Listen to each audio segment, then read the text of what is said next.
El día del Señor será como los días de Noé y como los días de Lot. Serán tiempos peligrosos.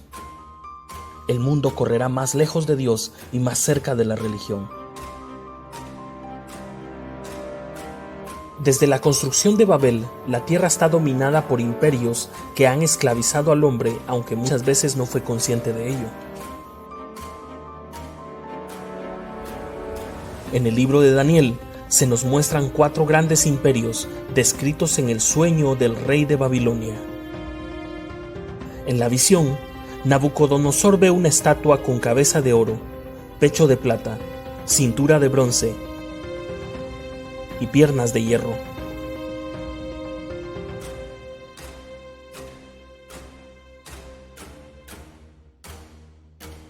Una estatua que ha dominado al mundo durante 5000 años. Hasta que una piedra cortada, no con mano humana, golpea la estatua en sus pies y la destruye.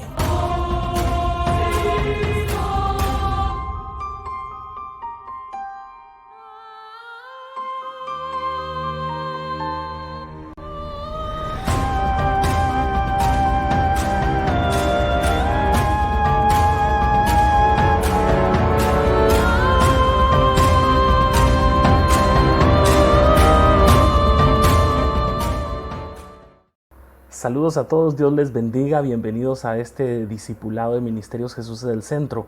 Hoy quiero contarles que vamos a dar inicio con una serie de temas acerca del imperio, de los imperios. Vamos a tomar como base Daniel capítulo 2, donde se describe cómo Daniel interpreta el sueño a Nabucodonosor, un sueño que él había tenido, donde había visto una estatua con una cabeza de oro, un pecho de plata, un cinturón de bronce y piernas de hierro y pies de hierro mezclado con barro. Que la misma Biblia enseña que estos son 4 imperios, siendo la cabeza Babilonia, siendo el pecho el imperio medo-persa, el cinturón Grecia, y las piernas de hierro y los pies de hierro mezclado con barro sería el imperio romano. Así que esta serie a mí en lo particular me apasiona mucho. Hace ya bastante tiempo que quiero hablar de estos temas que el Señor me ha hablado, y hoy voy a tener la oportunidad de compartirlo con ustedes, así que empecemos.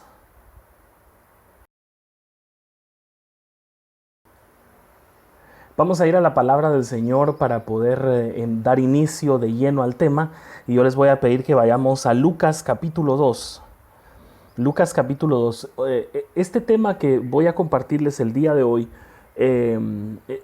va a ser un tema que me va a servir de introducción, más que de introducción, de justificación. Estas son parte de las razones por las que en este tiempo me he sentido motivado por el Espíritu Santo a hablar de estos temas.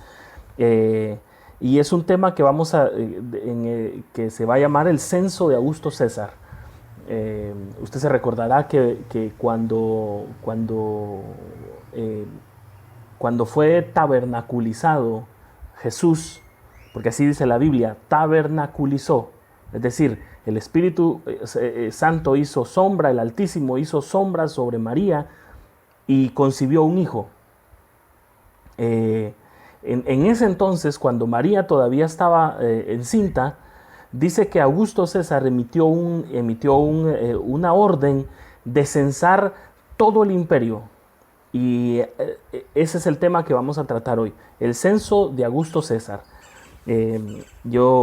Oramos para que el Señor bendiga nuestras vidas y que haga descender su palabra como lluvia fresca, que haga germinar esa tierra fértil que nosotros tenemos en nuestro corazón, para que haga su obra, para que la obra que Él empezó, no nosotros, que Él empezó, la lleve a buen término. Amén. Así que vamos a ir a Lucas capítulo 2, verso 1.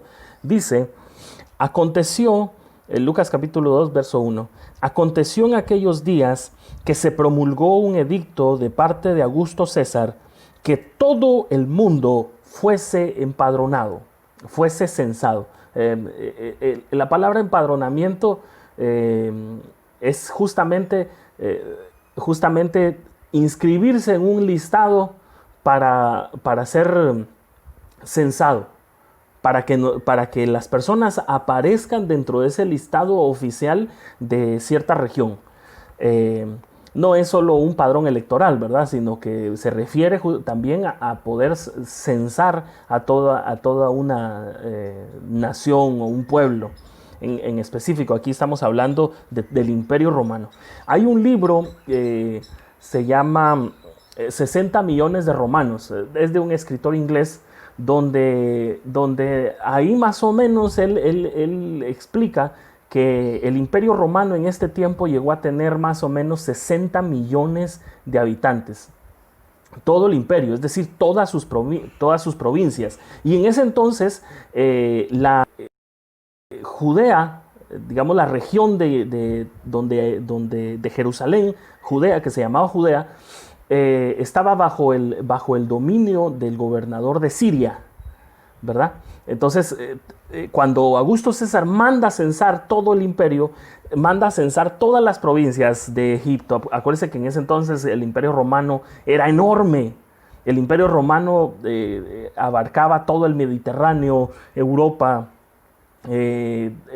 Estaban en ese proceso de conquistar Galia, de irse a la isla de Britania. Estaban en total expansión. Estaban en África, estaban en Asia, estaban en Europa, estaban en los Balcanes. Roma estaba en todos los lugares.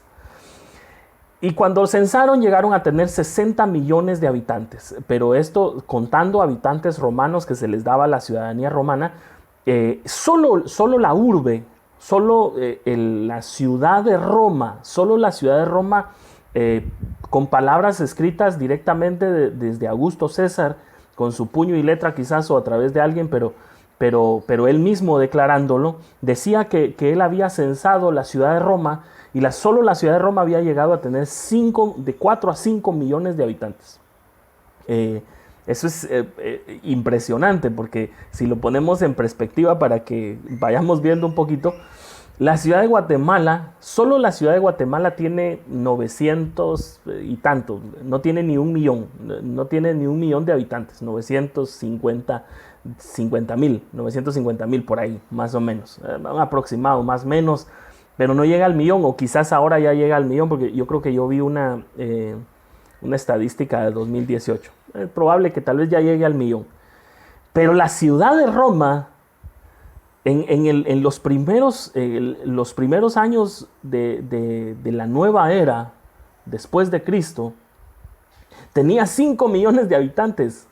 Eso es, por lo menos para mí, eso es impresionante, porque uno cree cuando ve la historia que las ciudades no son como las que hoy tenemos. Evidentemente no habían grandes calzadas, no habían calles preparadas para vehículos.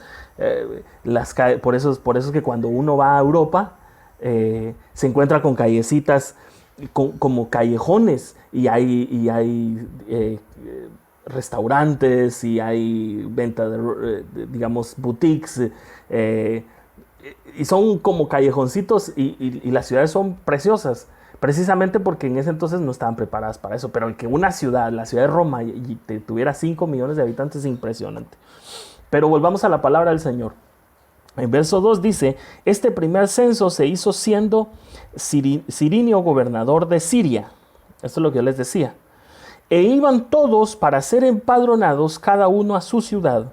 Y José subió de Galilea a la ciudad de Nazaret, a Judea, a la ciudad de David, que se llama Belén, por cuanto era de la casa de la familia de David, para ser empadronado con María su mujer, desposada con él, la cual estaba encinta. Es decir, que cuando ellos subieron a Belén para ser empadronados, María todavía estaba encinta. Y estando ahí es donde da a luz y busca un lugar donde poder reposar y ahí da a luz. Pero ella subió a Belén aún estando embarazada todavía de Jesús. La palabra en griego que aquí se traduce mundo, dice Augusto César mandó censar toda la tierra, dice unas versiones, y otras versiones dice todo el mundo. La palabra que aquí se traduce como mundo o como tierra es la palabra oikoumene. que es la palabra que nos llega hasta hoy en día como ecumenismo, de donde sale la palabra ecumenismo. ¿Por qué? Porque la palabra oikomene los romanos la usaban para describir el mundo conocido por ellos. Porque a los demás, el resto que estaba alrededor del imperio romano, ellos le llamaban bárbaros. Y ellos tenían que conquistar a los bárbaros. Por eso es que ellos se convencían a sí mismos que todos los demás pueblos eran bárbaros, eran atrasados, y ellos debían llevarles la civilización. Aunque no fuera cierto, ¿verdad? Porque Roma hacía grandes masacres con tal de expandir sus dominios, ¿verdad? El ejército romano era impresionante, por eso muchos emperadores llegaron a ser emperadores justamente porque ellos tenían el favor y tenían el dominio del ejército. Entonces, esta palabra es la palabra oikomene, y a mí me impresiona mucho porque esta misma palabra que dio lugar a ecumenismo es la palabra que la Iglesia Católica adoptó para hacer sus concilios.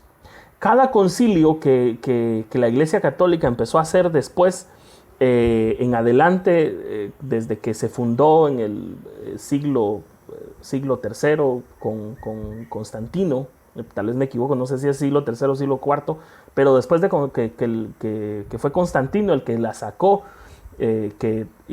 creó la Iglesia Católica, a partir de ahí todos los concilios se les llamaba concilios ecuménicos. ¿Por qué? Porque ellos mandaban a llamar todas lo que ellos les llaman diócesis, donde habían obispos, y entonces hacían sus reuniones de sus concilios ecuménicos, porque era todo el mundo conocido de Roma. Esa es una de las pruebas que yo encuentro en que el Imperio Romano, que era militar en ese entonces, antes de que fuera destruido, aparentemente destruido, migró de ser un imperio militar a ser un imperio religioso. Es decir, la Iglesia Católica es la heredera del Imperio Romano. Y eso está bien claro. Hay un dato que son unos documentos que la Iglesia Católica tiene, que se llaman las donaciones de Constantino, donde Constantino, mediante lo que después se conocieron como bulas papales, le cede a la Iglesia Católica todos los dominios del Imperio Romano. Y se le llama así, las donaciones de Constantino. Entonces migra totalmente. Hasta nuestros días, por ejemplo, el último concilio, el Concilio Vaticano II, también se le llamó un concilio ecuménico, pero aquí era un poco más explícito, porque ya no solo era el mundo conocido por la Iglesia Católica, todas las diócesis, todos los obispos católicos, sino que ya manda a llamar a otras iglesias como la ortodoxa, como la iglesia evangélica. A partir de ahí es que los católicos le dicen a los cristianos evangélicos, le dicen los hermanos separados, porque hay una manipulación del lenguaje ahí para poder unirnos en una sola iglesia. ¿Por qué estoy hablando todo esto? Porque es impresionante, porque hablar de los imperios es hablar de la Iglesia Católica. No de los católicos, porque a mí no me interesa entrar en conflictos, sino del Estado. Porque la Iglesia Católica en realidad es un Estado. De hecho, la ciudad del Vaticano es un Estado que se dio con Mussolini. Mussolini fue el que le cedió los derechos al Papa para que el Vaticano fuera un Estado en Italia. Porque antes en la Edad Media y en la Edad Media temprana ya habían estados pontificios que le pertenecían a la Iglesia Católica. Entonces, Roma en ese entonces, con el emperador que estaba en ese momento, Augusto César, manda a cesar todo el oikomene, todo el ecumenismo, todo el mundo conocido por Roma. Entonces, vamos a ir a Apocalipsis capítulo 12. yo sé que quizás los datos históricos desequilibran un poco, pero yo le estoy dando datos que ustedes pueden corroborar. O sea, hoy en día la facilidad para corroborar los datos es impresionante. Así que tú lo puedes hacer en tu casa. Así que por eso voy un poco rápido. Apocalipsis capítulo 12 dice: apareció en el cielo una señal, una mujer vestida del sol, con la luna bajo sus pies, y sobre su cabeza una corona de 2 estrellas, y estando encinta, clamaba con dolores de parto en la angustia del alumbramiento. También apareció otra señal en el cielo, he aquí un dragón escarlata que tenía 7 cabezas y 10 cuernos en sus cabezas, y en sus cabezas 7 diademas. Entonces, esta mujer de Apocalipsis capítulo 12, como lo hemos dicho en otros discipulados, representa a la iglesia que está con dolores de parto por la angustia del alumbramiento, dice. Es la iglesia, es la Israel espiritual, que la Biblia dice que es la Virgen de Israel. Entonces, es impresionante, porque aquí lo que vamos a ver es que María, María que estaba encinta, estaba embarazada de Jesús, representa a esta mujer que está en el cielo vestida que es una señal en el cielo, vestida con el sol y con la luna bajo sus pies. Ojo aquí, que esto, que lo que yo estoy diciendo, lo he dicho otras veces, que todas las mujeres de los evangelios, la mujer que seca los pies de Jesús con su cabello, la mujer adúltera que va a ser apedreada, Marta y María, la samaritana, María la madre de Jesús, todas esas mujeres representan a la iglesia. No estoy diciendo, ojo aquí, porque lo que pasa es que esto es teología católica. Ojo aquí, que yo lo que yo dije de que María era esta mujer, se puede interpretar con teología católica, porque la Iglesia Católica dice que María, que la suben a nivel de Dios, y hay una veneración, que ellos le llaman veneración, pero que roza en lo más sutil, es una adoración. Dicen que esa mujer es María, y de hecho no sé si la Virgen de Guadalupe es eso, justamente tiene un halo de luz solar alrededor, y tiene una luna a sus pies y 2 estrellas en la cabeza. Y entonces dicen, es María.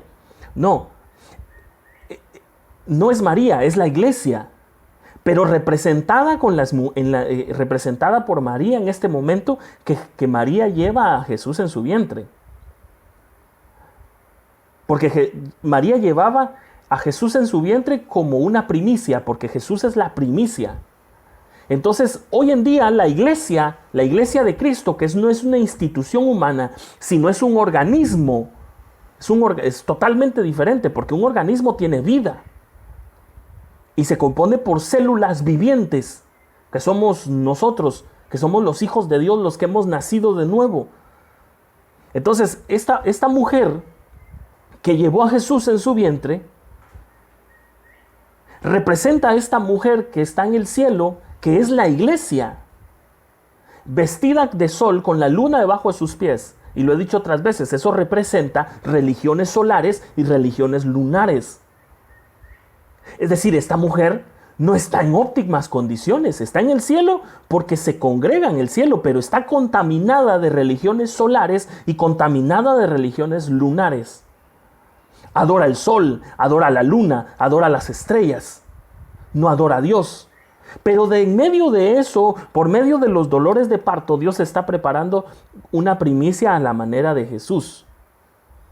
Y esa primicia, y lo hemos enseñado en la serie de las primicias, son esos 7,000 varones, esos 7 corderos que nacen.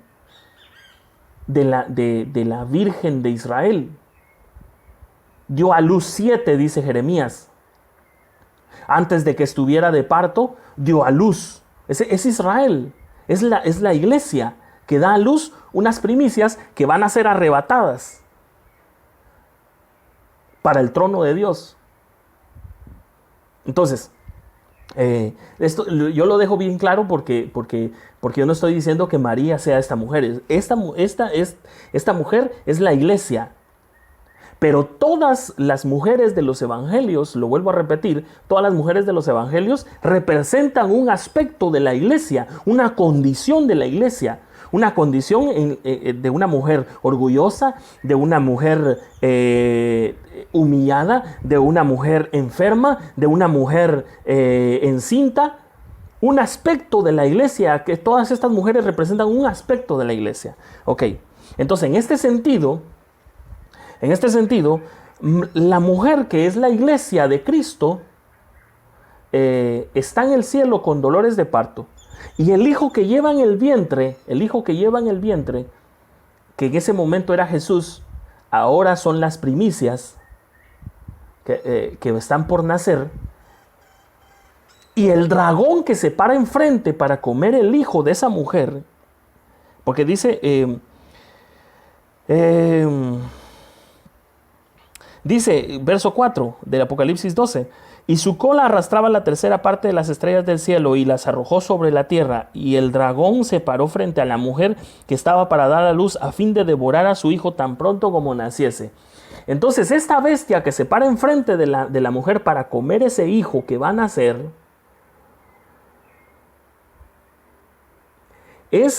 representa el imperio mundial. Que no es solamente el imperio romano. El imperio romano es como el que está en control en el tiempo, en una línea de tiempo.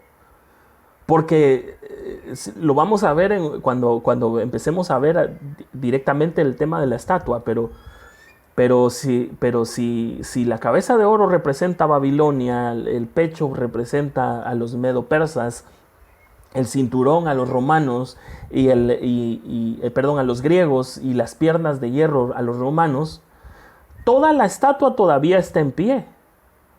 Toda la estatua. O sea que hay una Babilonia contra la que la iglesia pelea, hay un imperio medo-persa contra el que la iglesia pelea, hay un imperio griego de la sabiduría humana contra el que la iglesia pelea también, y hay un imperio romano. Entonces todo esto, entonces esta estatua representa a esa bestia que se para enfrente de la iglesia. O sea, la estatua es el imperio y el imperio es la bestia. Es este dragón que se para. También el dragón obviamente es Satanás. Pero en este sentido también cobra ese sentido en el que Satanás, que es el príncipe de este mundo, controla todo lo que se hace en contra de la iglesia. Porque todo lo que Satanás hace no es para ganar a la gente del mundo. La gente del mundo ya la tiene ganada, son sus súbditos. Pero el imperio, Satanás representa como controlando a esta bestia, a este dragón que se para enfrente de la iglesia para devorar al hijo que está por nacer, que son las primicias. Entonces, si esto es así, y esto fue lo que a mí el Señor me habló con respecto a este tema, el imperio romano, a la cabeza Augusto César, que mandó censar al pueblo, a todo el imperio romano, también es figura de lo que hoy está pasando con esta crisis sanitaria. Y a eso es a donde voy a ir. Ya llevo 26 minutos, Dios santo. Hacia ahí es a donde voy. Que el imperio mundial, porque vivimos en un imperio mundial. El nuevo orden mundial de la gente está hablando constantemente, porque así lo quiere la élite que gobierna este mundo. Los señores, dice Isaías, los señores que se han enseñoreado de nosotros, dice la Biblia. Lo dice la Biblia y lo vamos a ver en esta serie. Ellos ya tienen el gobierno del mundo. Pero ahora se dice el nuevo orden mundial, pero el nuevo orden mundial solo es una vuelta de tuerca de ellos, solo es un cambio en su forma de gobernar, porque de facto nosotros ya vivimos en un imperio mundial. Nos tienen un sistema de comunicación, nos cobran impuestos al mundo entero y los impuestos van a dar a las mismas transnacionales, a las mismas instituciones supraestatales, a los mismos bancos por concepto de pago de deuda. Entonces vivimos en un estado mundial, pero solo es una vuelta de tuerca. El nuevo orden mundial solo es tener un control. Y ojo aquí, para censar al mundo. ¿Antes de qué? Antes de que el hijo nazca. Entonces la figura que aquí yo estoy tratando de explicar, y yo le pido a Dios que me ayude para que esto quede bien claro. La figura que yo estoy tratando de explicar es que el censo de Augusto César representa una figura de lo que hoy estamos viviendo con esta crisis sanitaria. Que ojo, que lo importante no es la crisis sanitaria. La crisis sanitaria es la excusa. La crisis económica que se viene es la excusa para un plan mucho más profundo y mucho más elaborado de control. ¿Por qué? Porque lo que pretendía Augusto César era saber el número de habitantes, cobrar más impuestos, por supuesto, para que el aparataje del Estado funcionara mejor. Cobrar más impuestos y suprimir las revueltas. Esa es una manipulación. Pero al final de cuentas es el imperio. Jesús mismo, cuando Pedro le dice, mira, nos están diciendo que tenemos que pagar los impuestos. Los impuestos es una forma de control. Es una forma de control. Augusto César, ¿se recuerdan lo que les decía? Que Augusto César quería saber cuánta población había, cobrar más impuestos. Entonces el impuesto es una forma de control. ¿Y qué le dice Jesús a Pedro? Le dice a los discípulos, porque le preguntaron que si era lícito, ya me acordé bien, que si era lícito pagar los impuestos. Entonces pide una moneda y dice, ¿de quién es la cara que está en esa moneda? De César. Den a César lo que es del César. Entonces hoy en día este censo, porque José y María subieron con Jesús en el vientre a ser censados. O sea, de esto la iglesia no se va a salvar. Ojo aquí que yo no estoy diciendo opongámonos al censo, opongámonos a la vacunación, opongámonos a esto, porque eso sería ir en contra del imperio. Y nuestra lucha no es contra carne y sangre, sino nuestra lucha es contra huestes y potestades del mal. Si tú ya estás marcado, si tú ya tienes la tau de Dios manchada con sangre y ya estás marcado, escrito en el libro de la vida, puede venir a Satanás y marcarte como a una res con un hierro hirviendo, y esa marca no tiene validez porque tú ya estás comprado. Beberéis cosa mortífera y no les hará daño. Vuelvo a repetirlo, Satanás puede venir con un hierro y tratar de marcarte, pero esa marca no tiene validez porque tu nombre ya está escrito en el libro de la vida. Y si tu nombre todavía no está escrito en el libro de la vida, ahora que van a empezar a poner la marca con la que dice que en la gran tribulación no se va a poder comprar ni vender si no se tiene esa marca, es decir, vuelvo otra vez a repetirlo, no te van a dar trabajo en Pollo Campero si no llevas tu tarjeta de pulmones. No te van a dejar entrar a un supermercado si no te leen tu tatuaje inteligente, si no reciben tu información biométrica a través de la nanotecnología. No vas a poder comprar ni vender. todos pensamos que con los códigos binarios, que era un código de barras el que el anticristo iba a poner, que era un chip.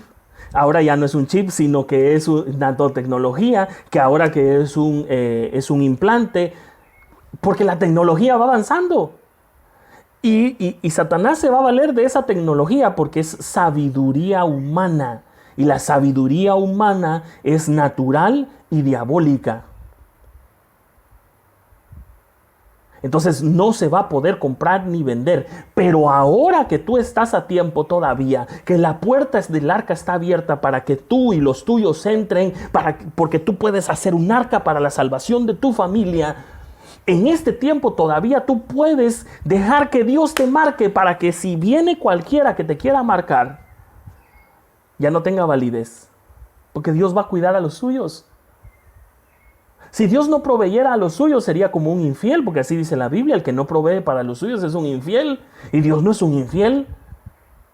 Entonces, vuélvete hijo de Dios, cree en Dios, porque dice la Biblia que el que creyó, se le fue concedida la dignidad de ser llamado hijo de Dios al que cree. Entonces cree para ser salvo tú y tu casa. Esto es impresionante, mi hermano, porque estamos metidos en un censo. Estamos metidos en un censo. Esta pandemia solo fue la excusa para censar al mundo entero. Que no te extrañe que la satánica OMS, que tiene una serpiente, una vara de Esculapio en su símbolo, que no te extrañe que van a empezar a mandar las vacunas con esa nanotecnología. Ya los fondos están listos, ya todo está listo. A menos que Dios les ponga un alto para darle tiempo que más personas se salven. Pero ellos ya están listos. Ese es el cambio que viene. Hay ciertos libros que son distopías, que son como que ellos mismos están diciéndoles así va a ser. Así va a ser. Pero nosotros creemos que es ficción. Las películas creemos que es ficción y es el ministerio de propaganda, como Hitler tenía un ministerio de propaganda, que tenía un ministro de propaganda que se llamaba Joseph Goebbels. Y Joseph Goebbels había comprado todas las radios, todas las televisoras, todo el cine, todos los actores. Eso mismo es lo que está hoy en el mundo. Es un ministerio de propaganda. Entonces, cuando tú veas una película, cuando tú veas una serie, no tienes que verla con los ojos de la ciencia ficción porque es un engaño. Mira con los ojos como si estuvieras viendo un noticiero. Así como te lo digo. Como si estuvieras viendo un noticiero.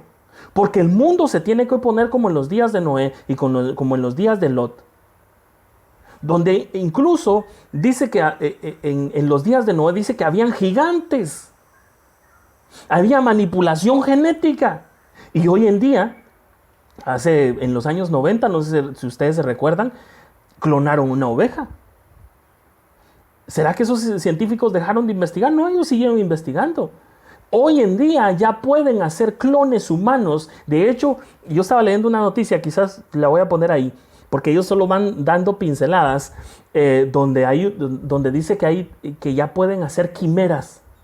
Una quimera es una mezcla de animal con humano.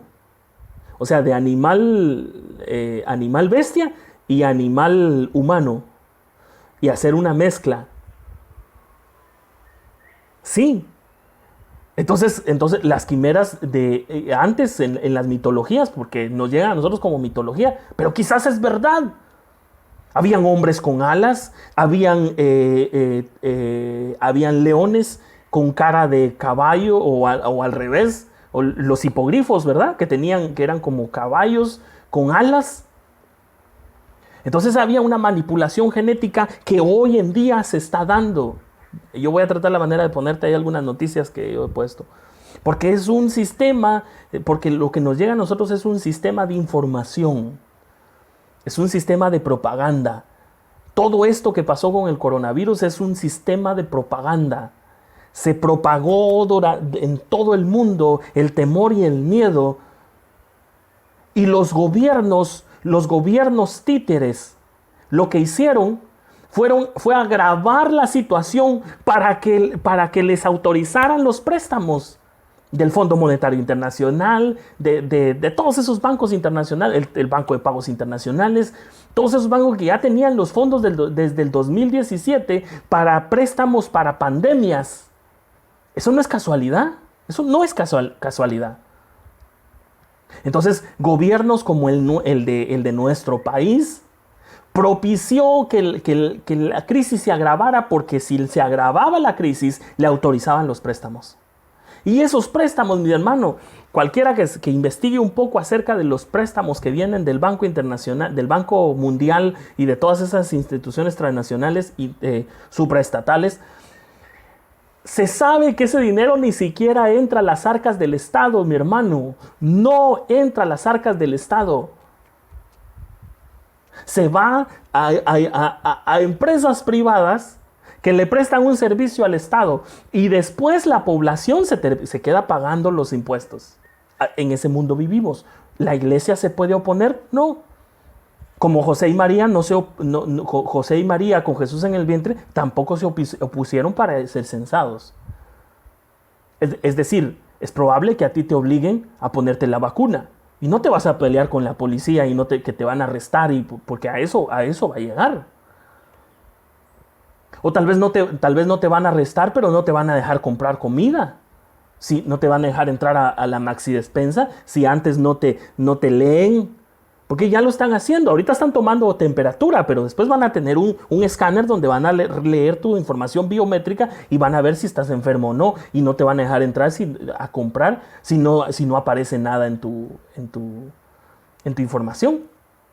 De hecho, los DPI, que tienen un chip al principio, como fue un desastre el tema del DPI al principio, y todavía sigue siendo en algunos aspectos, habían unas operaciones. Yo trabajé en banco y yo lo sé porque yo lo digo porque yo lo sé.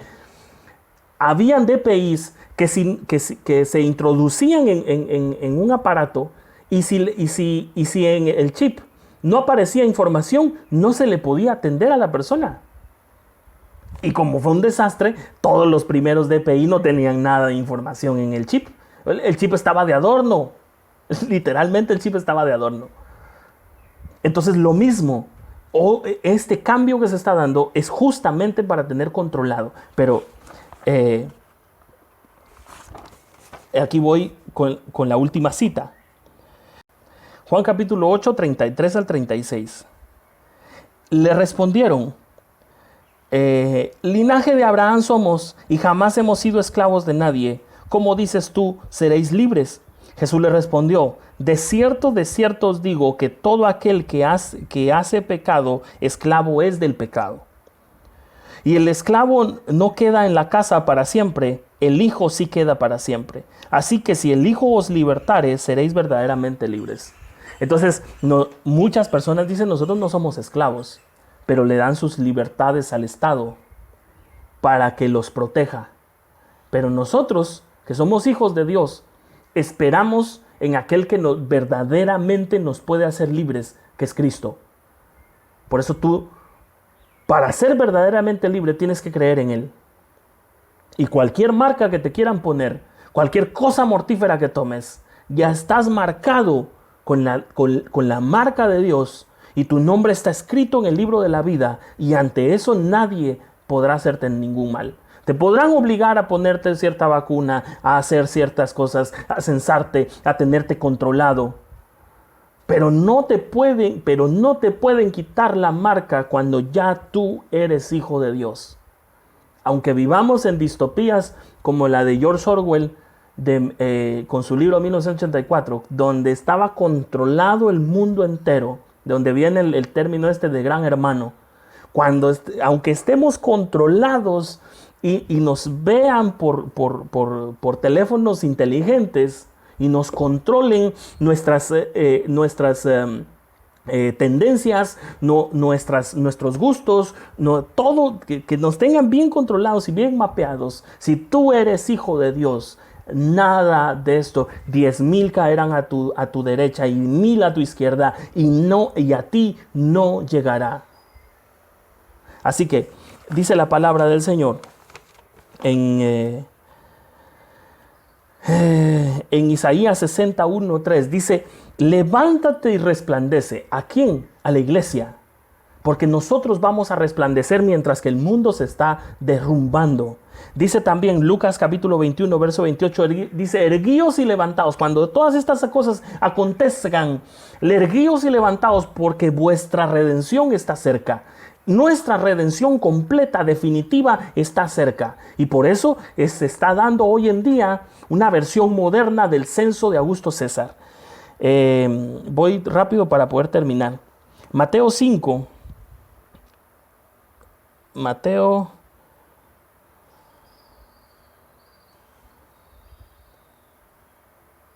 capítulo 5 dice: vosotros sois la luz del mundo. Una ciudad asentada sobre un monte no se puede esconder.